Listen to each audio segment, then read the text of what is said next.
All right, last week we finished studying Jesus' final words of teaching and exhortation before His suffering and death, which we normally refer to as the Passion. So when I'm talking about the Passion, I'm talking about the entire set of events that include everything that takes place up to the cross. Now let's review just a little bit what He has done so far.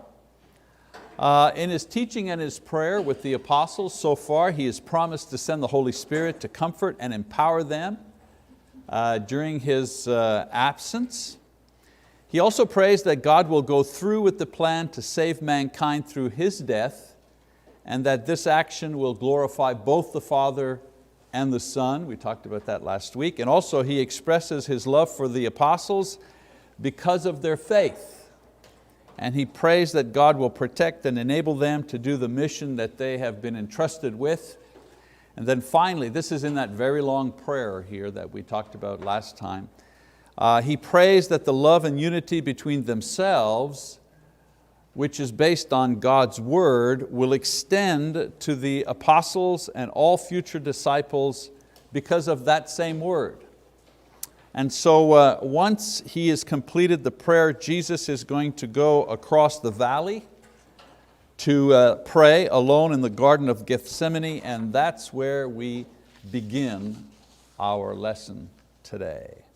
So let's go to chapter 18 if you're reading along in your Bibles, and read verse 1 and 2. It says, "When Jesus had spoken these words, He went forth with His disciples over the ravine of Kidron, where there was a garden in which He entered with His disciples. Now Judas also, who was betraying Him, knew the place, for Jesus had often met there with His disciples."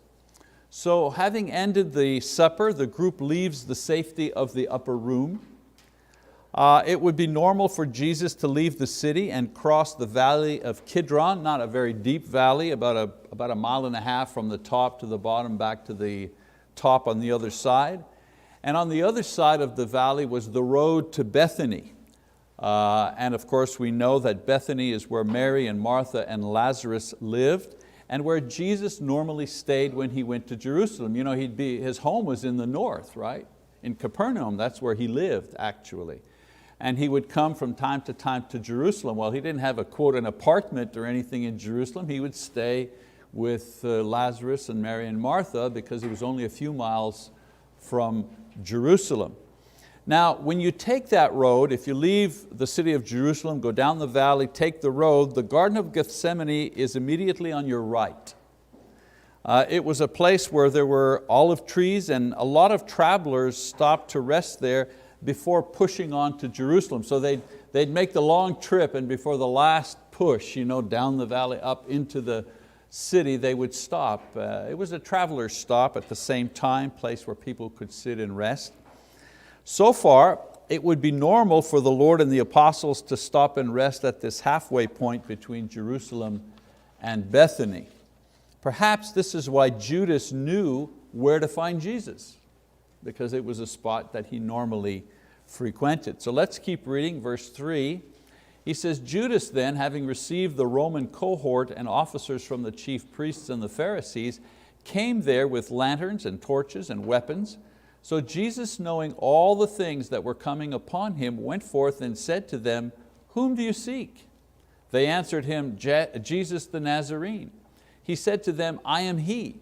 And Judas also, who was betraying Him, was standing with them. So when He said to them, 'I am He,' they drew back and fell to the ground. Therefore He again asked them, 'Whom do you seek?' And they said, 'Jesus the Nazarene.' Jesus answered, 'I told you that I am He. So if you seek Me, let these go their way, to fulfill the word which He spoke, of those whom you have given Me, I lost not one.'" Note that John doesn't give any details concerning Jesus' prayers and dialogue with the apostles in the garden. And these are all well covered in Matthew and Mark and Luke.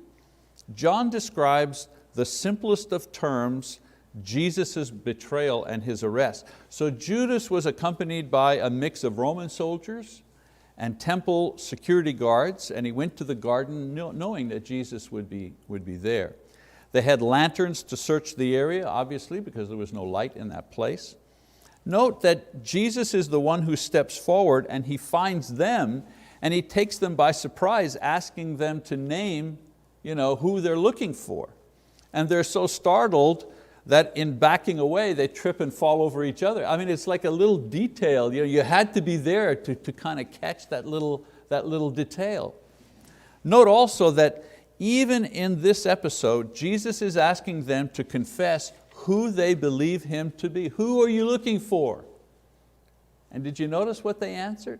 They said, Jesus the Nazarene, which is purely His human name. Jesus, the man from the city of Nazareth. Not even the respect as a teacher or a prophet, certainly not the Lord or the Messiah. Didn't even give Him the respect of saying, we're looking for the rabbi, we're looking for the teacher. Nothing, we're just looking for that Jesus who comes from Nazareth. So Jesus repeats that He is the man they seek and demands that they let the apostles go, not just for safety's sake, but also to fulfill what He Himself had promised them in the past. During His ministry, Jesus promised that none except Judas would be lost among His apostles. He said that in John chapter 6:19, also repeated it in chapter 17. That they escape now is fulfillment of that promise. So let's look at verse 10 and 11. Simon Peter then, having a sword, drew it and struck the high priest's slave and cut off his right ear, and the slave's name was Malchus. So Jesus said to Peter, put up the sword into the sheath. The cup which the Father has given me, shall I not drink it? And so Peter, showing his misunderstanding of the moment, he really didn't get it yet, is ready to fight. He's ready to start the revolution, to usher in the new kingdom, the new order of things. If fighting is what we need, let's fight. Jesus commands him to stop, and in a reference to His prayer in the garden about the cup of suffering He has agreed to take, Jesus reaffirms His willingness to go to the cross because that's the Father's will. We're not going to fight these people. The Father wants me to go to the cross, I'm going to go to the cross. Oh yes, there's going to be a revolution, all right. There's going to be a great change that comes, but it'll be accomplished by His death and His resurrection, not through civil war. So John doesn't mention it, but in Luke chapter 22:51, Luke says that Jesus touched the man's ear and healed him.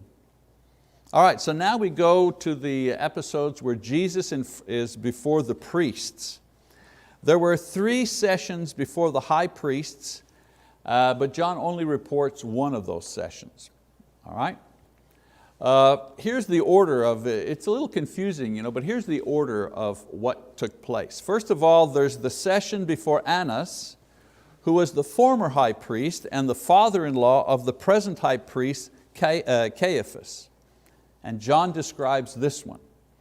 Annas had retired, but as in many situations with leaders, he kept the title. And he kept the influence long after he was not officially in power. Well, we do the same things, don't we? We still call Mr. Bush president. He's introduced as president. He's no longer the president, but he has the honorary title. Same thing. The high priest, once you were high priest, if you resigned or if you retired or whatever, you still kept the title, even though another high priest had taken your place. Then Annas sent Jesus to his son-in-law, Caiaphas, who was the official high priest that year, and along with the other leaders of the Sanhedrin, they questioned Jesus late into the night. Then Caiaphas convened another early morning meeting at which Jesus was condemned. And then Jesus was taken to Pilate, who at first sent him to Herod and then later questioned and sent him to his death on the cross. So in his gospel, John only describes the session with Annas and Pilate with a brief mention of Caiaphas, but that's the order of how Jesus was kind of bandied about from place to place. So let's read verse 12 to 14. So the Roman cohort and the commander and the officers of the Jews arrested Jesus and bound him and led him to Annas first, for he was father-in-law of Caiaphas, who was the high priest that year. Now Caiaphas was the one who had advised the Jews that it was expedient for one man to die on behalf of the people. So between the lines here, we're made to understand that Annas has been charged with making a preliminary examination, probably to establish the charges that will be brought against Jesus. John mentions Caiaphas' statement to show that the end of this trial was a foregone conclusion. They knew what they wanted to do, they just had to kind of get the charges and go through the motions, so to speak. Verses 15 to 18. Simon Peter was following Jesus, and so was another disciple. Now that disciple was known to the high priest, and entered with Jesus into the court of the high priest. But Peter was standing at the door outside. So the other disciple, who was known to the high priest, went out and spoke to the doorkeeper and brought Peter in. Then the slave girl who kept the door said to Peter, "You're not also one of this man's disciples, are you?" And he said, "I am not." Now the slave and the officers were standing there, having made a charcoal fire, for it was cold, and they were warming themselves, and Peter was also with them, standing and warming himself. So John kind of shifts the scene to the courtyard, where he reveals that Peter and another disciple had followed from a distance. John is probably referring to himself here in the third person, and he's done this before when he refers to himself in his own gospel. So these events are taking place in the spring, and it would have been cold in the middle of the night. John records one of the three denials he will make concerning Jesus. Again, the cycle, remember the cycle. Here Peter is challenged to declare, do you believe or don't you believe? And he fails the test at this point. So let's look at verse 19. The high priest then questioned Jesus about his disciples and about his teaching. Jesus answered him, "I have spoken openly to the world. I always taught in the synagogues and in the temple, where all the Jews came together, and I spoke nothing in secret. Why do you question me? Question those who have heard what I spoke to them. They know what I said." When he had said this, one of the officers standing nearby struck Jesus, saying, "Is that the way you answer the high priest?" Jesus answered him, "If I have spoken wrongly, testify of the wrong. But if rightly, why do you strike me?" So Annas sent him bound to Caiaphas, the high priest. So Annas, with the title high priest, is searching for some kind of charge so that Caiaphas can have something to work with when the Sanhedrin is convened. The Sanhedrin was made up of 70 elders, if you wish, who ruled with the permission of Rome. So they were like a council, a ruling council. Interesting thing is that this questioning and a meeting of the leaders as night was actually against the law, but they went ahead with it anyways. So they convened unlawfully to bring up this charge. Jesus responds truthfully that what he has taught had been done so openly, and anyone who has heard it can give him the information he wants. In other words, they had no right and they had no need to bring him bound to an illegal questioning because of anything they needed to know, because they already knew what he taught. It was just common knowledge. It was out there. So this accusation makes Annas look foolish. And in order to protect him, one of the guards strikes Jesus with his hand to just shut him up. I mean, the worst of all, it's the worst insult to anybody, but to the Jew, that was the worst of all insult, to be struck with the open hand. I want you to note also that Jesus doesn't the guard doesn't challenge what Jesus said. He only defends the position and the honor of Annas. Also, this was highly irregular that a guard would strike a bound prisoner while he was making a defense. Even in our courtroom today, can you imagine somebody in the witness stand being questioned by the prosecutor about a certain thing, and he says, well, I left the restaurant at 9 o'clock, it couldn't have been me. And the prosecutor smacks him in the face. No, you're lying. I mean, it's pretty much what happened here. So Jesus doesn't retaliate. He merely forces his attacker to consider his motive for striking him. Seeing that their questioning was not getting them anywhere, Annas and those with him decide to send Jesus on to Caiaphas for the official questioning. So let's keep reading, verse 25. Now Simon Peter was standing and warming himself, so they said to him, "You're not also one of his disciples, are you?" He denied it and said, "I am not." One of the slaves of the high priest, being a relative of the one whose ear Peter cut off, said, "Did I not see you in the garden with him?" Peter then denied it again, and immediately a rooster crowed. So it's interesting, just as a play, it's two different scenes. He keeps switching from the courtyard to the courtroom, if you wish, back and forth, back and forth. This time he goes back to pick up the scene in the courtyard with Peter. John records 2 more denials where Peter's accusers are circling closer and closer to his true identity. Now with the cock crowing, we also have another fulfillment of Jesus' word about Peter, as well as an indication of what time it is. We're really getting into early dawn. So Peter had been the first to openly claim his faith in Jesus as the Christ. He was the first one, remember? And now he is one of the first ones to deny Christ openly when the threat of persecution is at hand. He's covered a lot of ground here, Peter has. All right, so now the scene switches again. Jesus goes before Pilate. John doesn't describe any of the details of the trials before Caiaphas and the leaders. This having been done by the other evangelists. Matthew has kind of described that scene, and so has Mark and Luke. As I said, trials at night were illegal at that time for the Jews now. It was illegal for Jews to do it. Now, it wasn't that the Romans imposed this on, it was illegal according to Jewish law to have a trial at night. And the death sentence could not be pronounced on the same day as the trial. There had to be at least one day. You had the trial, there had to be a 24-hour period, and then the sentence was pronounced. A kind of a time of reflection, make sure emotions calm down and so on and so forth. There's wisdom in that. So these leaders, they got around this by having an early morning session in addition to the late night one in order to officially pronounce the death penalty. We had 2 sessions. We had one last night, 1 minute before midnight. And then we had this, a day goes by, we're the next day.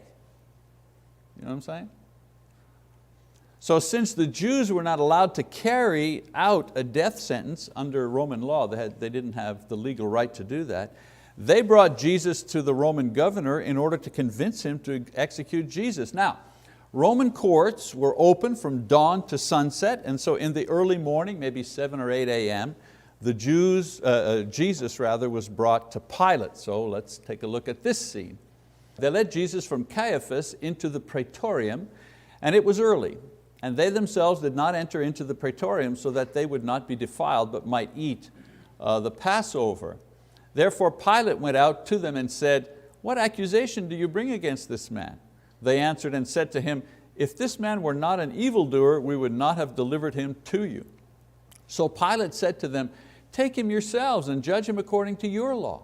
The Jews said to him, "We are not permitted to put anyone to death," to fulfill the word of Jesus which he spoke, signifying by what kind of death he was about to die.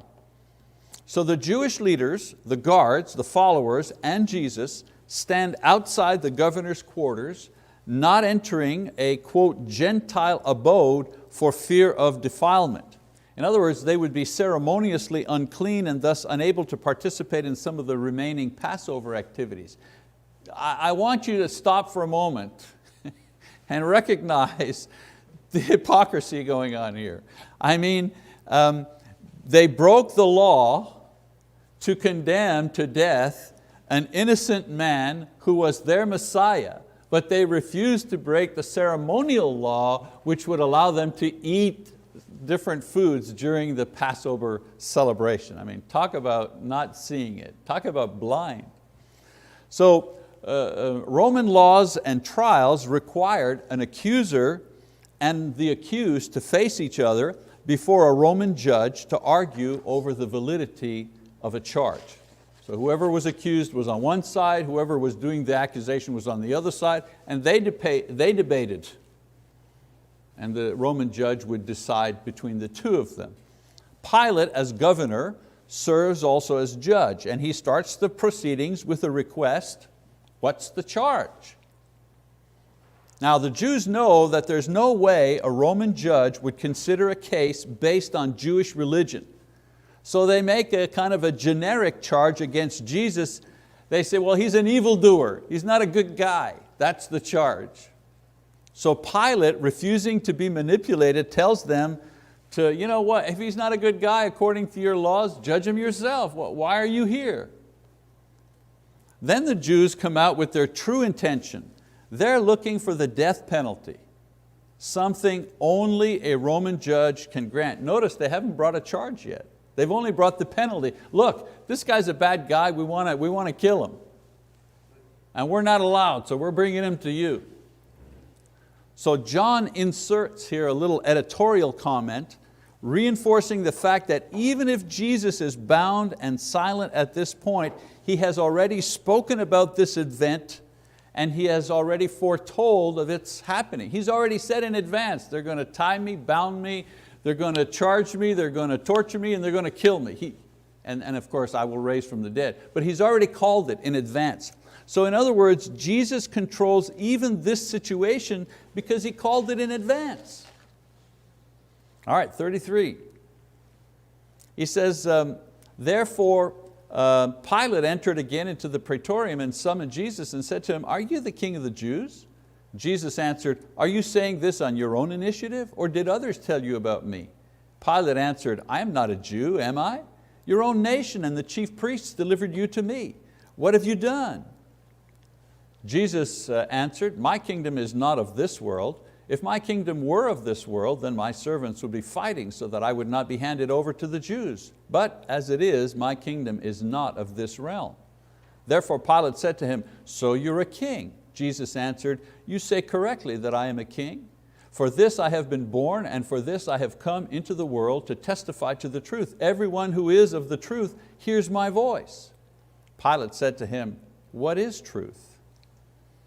So once Pilate hears of their request for the death penalty, he takes custody of Jesus and he brings him into the praetorium, which is a courtyard. All right? It's inside the government complex of buildings. I've actually been to that place where the praetorium, there's still a low wall that remains there, very interesting. So he officially begins the trial with the questioning of Jesus. Pilate begins with the accusation that could potentially carry the death penalty. You know, to declare oneself a leader or a king without Roman approval, you know, they didn't like that. They didn't like somebody saying I'm a king or I'm in charge without their permission. So Pilate is insulted, replying that he's the governor and he's the judge. He's not a Jew. He's not personally involved, you know, in the matter. But he sees that the Jews are out to kill Jesus and he wants to know, you know, what are they so worked up about? What's the problem here? So the cycle continues as Jesus, this time before the pagan Roman official, proclaims his true nature and position as not being part of this, you know, this physical world. He's very logical. If he were a king of this world, there'll be fighting and there'll be civil war, which the Jews accuse him of stirring up to gain favor. You know, the Jews are saying, this guy says he's the king, he's wanting to stir up a civil war, he's a troublemaker. And so Jesus is saying, yeah, I am a king, but not of this world. If I was of this world, there'd be a war, but I'm not of this world. Now Jesus knows that Pilate has not had any such reports about him. The Lord acknowledges that the part of the accusation which is true, he is a king, and he corrects the part which is not true. He is not a secular king, he's not a worldly king. So Pilate, you know, he understands this, but now he's curious. And he asks the Lord to explain more about the type of king that he is.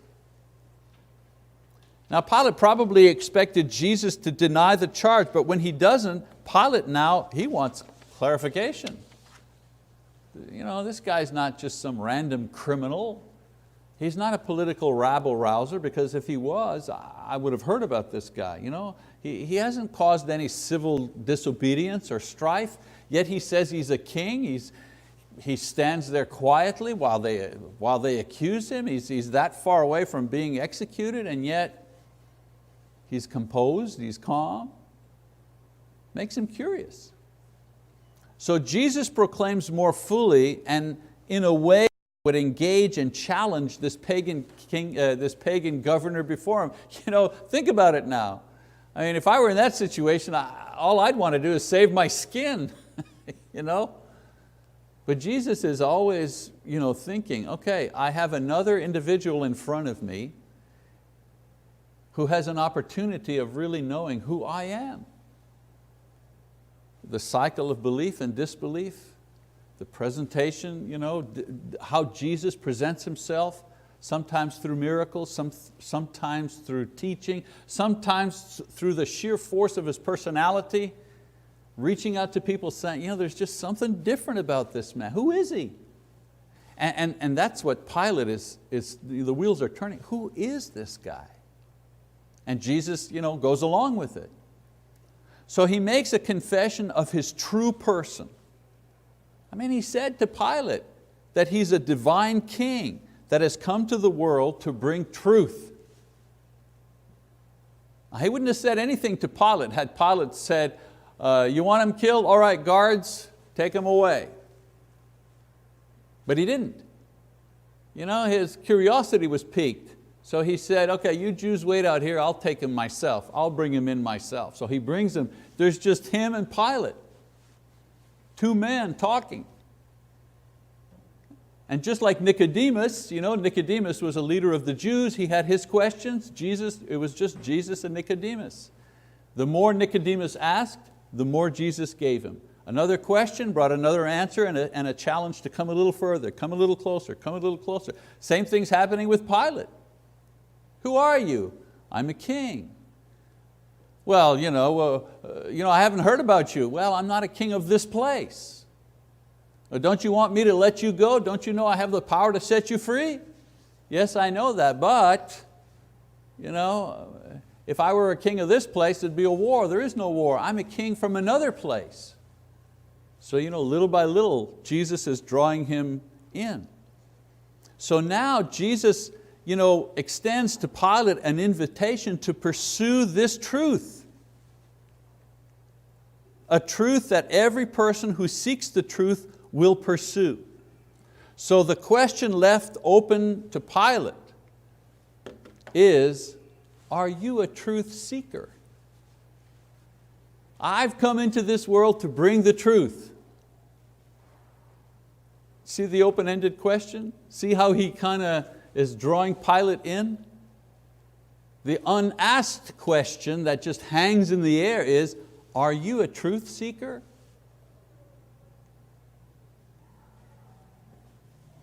Now Pilate's response is so sad because it's missing one little word that would have made all the difference. If he would have said, what is the truth? Right? Back and forth, right? Back and forth, back and forth. So Jesus comes back at him. I came to bring the truth. He was just a step away.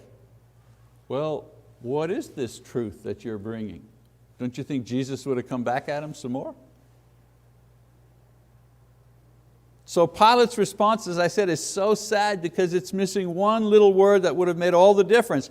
If he would have said, what is the truth? This would have opened the door of his heart to let Jesus plant the seed of the kingdom. But instead he answered, what is truth? Big difference. Which recognized what Jesus was saying, but refused to engage in a discussion about it. His point was like most educated Romans at the time.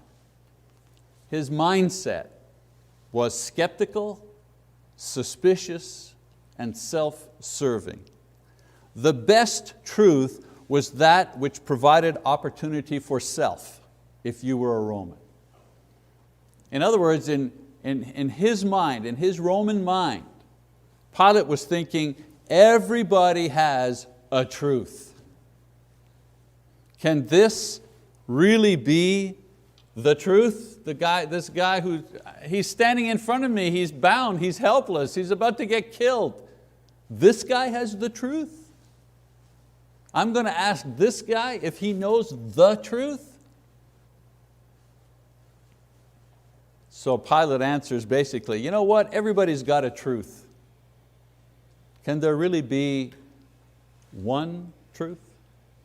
Isn't that familiar? Isn't that what, in our world today, isn't that what we're thinking? There's no objective truth. Everything is relative. There's your truth and my truth. And so long as my truth doesn't hurt you, it's good. So, a lot of times you hear speeches, sermons, so on and so forth, that talk about the new relativism. But relativism isn't that new. It's an old idea. Which truth have you got? Is it any better than my truth? Okay, so we'll stop there. And next time when we get together, we're going to continue Jesus' public Roman trial before Pilate. We hit another big section there. We're going to stop right there for this time. We'll pick it up next time. All right.